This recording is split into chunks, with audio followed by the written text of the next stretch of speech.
ನಮಸ್ಕಾರ. ಬನ್ನಿ, ಇಂದು ನಾವು ಬೆಂಗಳೂರಿನ ಒಂದು ಪ್ರಮುಖ ಕ್ಷೇತ್ರವಾದ ರಾಜಾಜಿನಗರದ ಆಳಕ್ಕೆ ಇಳಿಯೋಣ. ಇಲ್ಲಿನ ರಾಜಕೀಯ ಮತ್ತು ಆಡಳಿತದ ಅಗತ್ಯತೆಗಳನ್ನ ಅರ್ಥಮಾಡ್ಕೊಳ್ಳೋಣ. ಇದು ಕೇವಲ ಅಂಕಿಅಂಶಗಳ ಆಟವಲ್ಲ, ಬದಲಿಗೆ ಜನರ ಆಕಾಂಕ್ಷೆಗಳಿಗೂ ಮತ್ತು ವಾಸ್ತವಕ್ಕೂ ಒಂದು ಸೇತುವೆ ಕಟ್ಟುವ ಪ್ರಯತ್ನ. ನೋಡಿ, ಪ್ರತಿಯೊಂದು ಚುನಾವಣೆಯೂ ಒಂದು ಸಂಭಾಷಣೆ ಇದ್ದ ಹಾಗೆ. ಅದು ಜನರ ಮನಸ್ಸಿನ ಮಾತು. ಹಾಗಾದ್ರೆ ರಾಜಾಜಿನಗರದ ಜನ ಏನ್ ಹೇಳ್ತಿದ್ದಾರೆ? ಅವರ ಧ್ವನಿಯಲ್ಲಿ ಏನಿದೆ? ಇಲ್ಲಿ ನಾವು ಯಾವುದೇ ಪಕ್ಷ ಅಥವಾ ವ್ಯಕ್ತಿಗಳ ಬಗ್ಗೆ ಮಾತನಾಡುತ್ತಿಲ್ಲ, ಬದಲಿಗೆ ಡೇಟಾ ಮೂಲಕ ಜನರ ನಾಡಿಮಿಡಿತವನ್ನು ಕೇಳಲು ಪ್ರಯತ್ನಿಸುತ್ತಿದ್ದೇವೆ. ಸರಿ, ಹಾಗಾದ್ರೆ ಮೊದಲು ಕ್ಷೇತ್ರದ ವಾಸ್ತವ ಪರಿಸ್ಥಿತಿ ಏನು ಅಂತ ನೋಡೋಣ. ಇಲ್ಲಿನ ಜನ, ಸಮುದಾಯಗಳು ಮತ್ತು ಅವರು ಎದುರಿಸುತ್ತಿರುವ ಸವಾಲುಗಳು ಇವೆಲ್ಲವನ್ನು ಅರ್ಥ ಮಾಡ್ಕೊಳ್ಳೋಣ. ರಾಜಾಜಿನಗರ್ ಅಂದ್ರೆ ಇದು ಪಕ್ಕಾ ನಗರ ಪ್ರದೇಶ. ಸುಮಾರು 2,27,000ಕ್ಕೂ ಹೆಚ್ಚು ಜನಸಂಖ್ಯೆ ಇದೆ. ಇದನ್ನ ಬೆಂಗಳೂರಿನ ಕನ್ನಡದ ಹೃದಯ ಭಾಗ ಅಂದ್ರೂ ತಪ್ಪಾಗಲ್ಲ. ಲಿಂಗಾಯತ, ಒಕ್ಕಲಿಗ ಮತ್ತು ಎಸ್ಸಿ, ಎಸ್ಟಿ, ಒಬಿಸಿ ಸಮುದಾಯಗಳು ಇಲ್ಲಿ ನಿರ್ಣಾಯಕ ಪಾತ್ರ ವಹಿಸ್ತವೆ.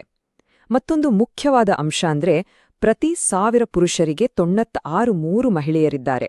ಅಂದ್ರೆ ಮಹಿಳಾ ಮತದಾರರ ನಿರ್ಧಾರ ಇಲ್ಲಿ ಬಹಳ ಮುಖ್ಯ ಆಗತ್ತೆ. ಆದ್ರೆ ಈ ಸಂಖ್ಯೆಗಳೆಲ್ಲ ಕಥೆಯ ಒಂದು ಭಾಗ ಅಷ್ಟೇ. ಇದರ ಆಳದಲ್ಲಿ ಒಂದು ದೊಡ್ಡ ಸಂಘರ್ಷ ನಡೀತಿದೆ. ಜನರ ಕನಸುಗಳಿಗೂ ಅವರು ದಿನಾ ಅನುಭವಿಸೋ ವಾಸ್ತವಕ್ಕೂ ಮಧ್ಯೆ ಒಂದು ದೊಡ್ಡ ಕಂದಕವೇ ನಿರ್ಮಾಣವಾಗಿದೆ. ಇದೇ ಕ್ಷೇತ್ರದ ಮೂಲ ಸಮಸ್ಯೆ.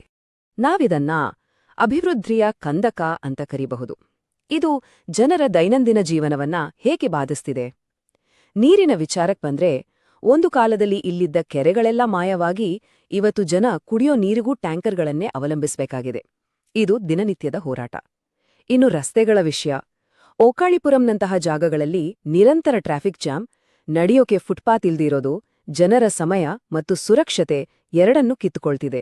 ಎಲ್ಲೆಂದರಲ್ಲಿ ಕಸದ ರಾಶಿ, ಒಡೆದ ಚರಂಡಿಗಳು ಇವು ಸಾರ್ವಜನಿಕ ಆರೋಗ್ಯಕ್ಕೆ ದೊಡ್ಡ ಅಪಾಯ. ಎಲ್ಲಕ್ಕಿಂತ ಮುಖ್ಯವಾಗಿ ಬೆಂಗಳೂರಿನಂತಹ ಟೆಕ್ ಹಬ್ನಲ್ಲಿದ್ರೂ ಇಲ್ಲಿನ ಯುವಕರಿಗೆ ಸರಿಯಾದ ಉದ್ಯೋಗಗಳೇ ಸಿಗ್ತಿಲ್ಲ. ಸರಿ, ಜನರ ಭಾವನೆಗಳು, ಸಮಸ್ಯೆಗಳ ಬಗ್ಗೆ ಮಾತಾಡಿದ್ವಿ. ಈಗ ನೇರವಾಗಿ ಅಂಕಿಅಂಶಗಳ ಕಡೆಗೆ ಬರೋಣ. 2023ರ ಚುನಾವಣೆ ನಮಗೆ ಏನ್ ಹೇಳುತ್ತೆ? ಸಂಖ್ಯೆಗಳು ಯಾವ ಸತ್ಯವನ್ನು ಬಿಚ್ಚಿಡುತ್ತಿವೆ? 8,060. ಇದು 2023ರ ಚುನಾವಣೆಯಲ್ಲಿ ಭಾರತೀಯ ಜನತಾ ಪಕ್ಷವು ಗೆದ್ದ ಮತಗಳ ಅಂತರ. ಇದು ನೋಡೋಕೆ ಒಂದು ಗಟ್ಟಿಯಾದ ಗೆಲುವು, ಆದರೆ ಇದರ ಹಿಂದೆ ಇನ್ನೊಂದು ಕಥೆ ಇದೆ.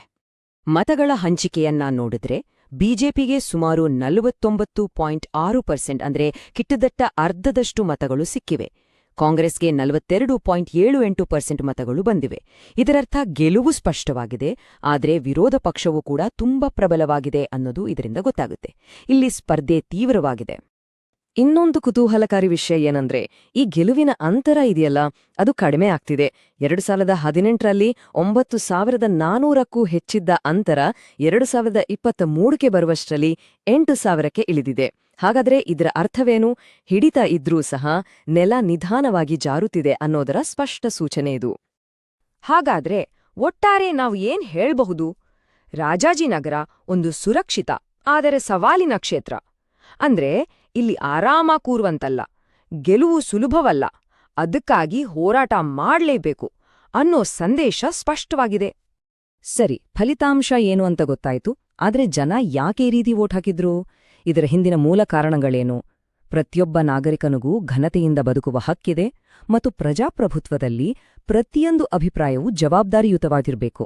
ನಾವಿಲ್ಲಿ ಹಂಚಿಕೊಳ್ತಿರುವ ಮಾಹಿತಿಯು ಸಾರ್ವಜನಿಕ ಚರ್ಚೆಯನ್ನು ಪ್ರೋತ್ಸಾಹಿಸುವ ಉದ್ದೇಶ ಹೊಂದಿದೆ, ಯಾವುದೇ ವೈಯಕ್ತಿಕ ದತ್ತಾಂಶದ ಗೌಪ್ಯತೆಯನ್ನು ಉಲ್ಲಂಘಿಸಿದೆ.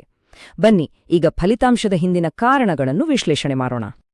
ಇಲ್ಲಿ 3 ಪ್ರಮುಖ ಮೂಲ ಕಾರಣಗಳು ಕಾಣಿಸುತ್ತವೆ.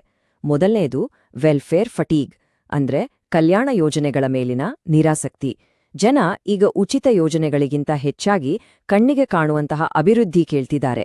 ಎರಡನೇದು ಡೆವಲಪ್ಮೆಂಟ್ ಗ್ಯಾಪ್, ನೀರು, ರಸ್ತೆಗಳಂತಹ ಮೂಲಸೌಕರ್ಯಗಳ ಕೊರತೆಯಿಂದ ಕೊಟ್ಟ ಭರವಸೆಗಳು ಹುಸಿಯಾಗಿವೆ ಎಂಬ ಭಾವನೆ ಬಲವಾಗಿದೆ.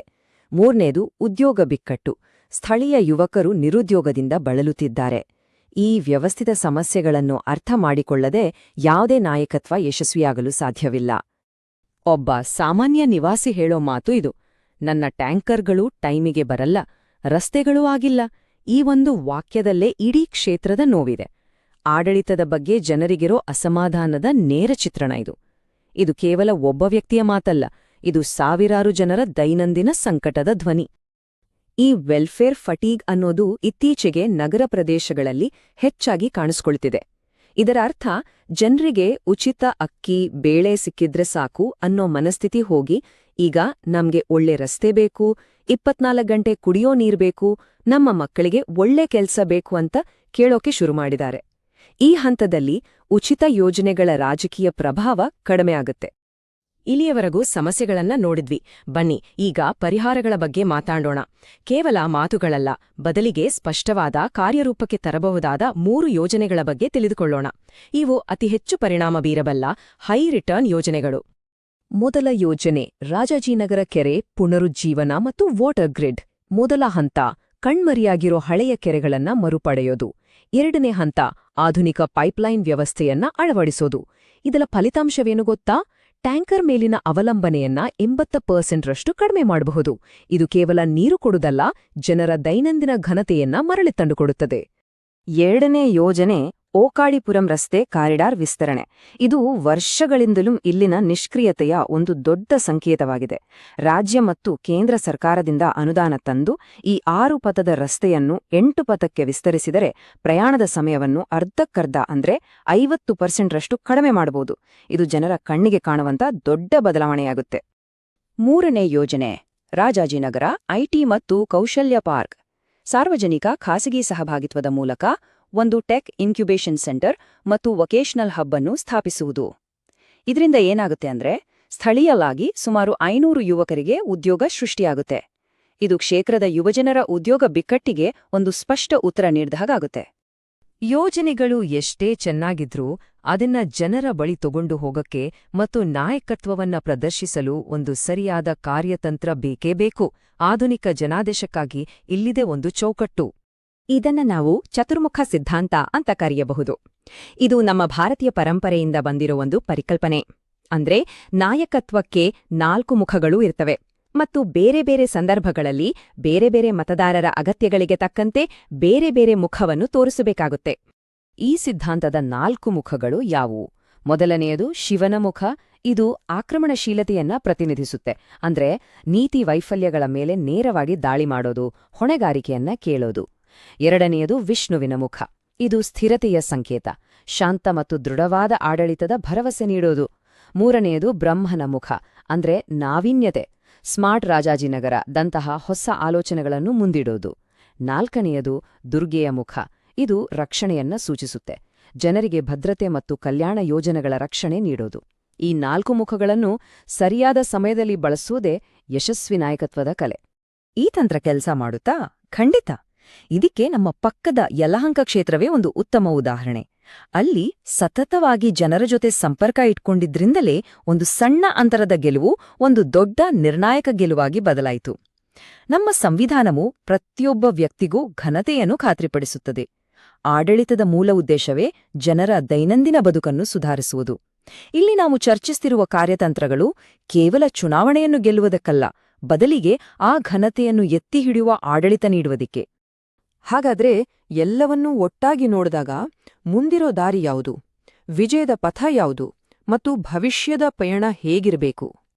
ಹಾಲಿ ಶಾಸಕರು ಅನುಭವಿ, ಅವರಿಗೆ ಒಂದು ನಿಷ್ಠಾವಂತ ಮತಬ್ಯಾಂಕಿದೆ, ನಿಜ. ಆದರೆ ವ್ಯವಸ್ಥೆಯಲ್ಲಿನ ವೈಫಲ್ಯಗಳಿಂದಾಗಿ ಜನರ ನಿರೀಕ್ಷೆಗಳು ಬದಲಾಗುತ್ತಿವೆ. ಹಾಗಾದ್ರೆ ಈ ಹಿಂದಿನ ನಿಷ್ಠೆಗೂ ಮತ್ತು ಭವಿಷ್ಯದ ನಿರೀಕ್ಷೆಗಳಿಗೂ ನಡುವೆ ಇರುವ ಆಳವಾದ ಕಂದಕಕ್ಕೆ ಒಬ್ಬ ನಾಯಕ ಹೇಗೆ ಸೇತುವೆಯನ್ನ ಕಟ್ಟಬಲ್ಲ? ಇದು ರಾಜಾಜಿನಗರದ ಪ್ರಶ್ನೆ ಮಾತ್ರ ಅಲ್ಲ, ಇವತ್ತು ಭಾರತದ ಪ್ರತಿಯೊಂದು ಬೆಳೆಯುತ್ತಿರುವ ನಗರದ ಮುಂದಿರುವ ದೊಡ್ಡ ಸವಾಲು. ನೀವು ಜನರ ಕೇಂದ್ರಿತ ನಾಯಕರಾಗಲು ಮತ್ತು ನಿಮ್ಮ ಕ್ಷೇತ್ರವನ್ನು ಉನ್ನತೀಕರಿಸಲು ಬಯಸಿದರೆ blueprintstrategies.ai ಅನ್ನು mgr@blueprintstrategies.ai ನಲ್ಲಿ ಸಂಪರ್ಕಿಸಿ ಅಥವಾ 080042041602ಗೆ ಕರೆ ಮಾಡಿ. ರಾಜಕೀಯವನ್ನು ಮೀರಿದ ಉದ್ದೇಶ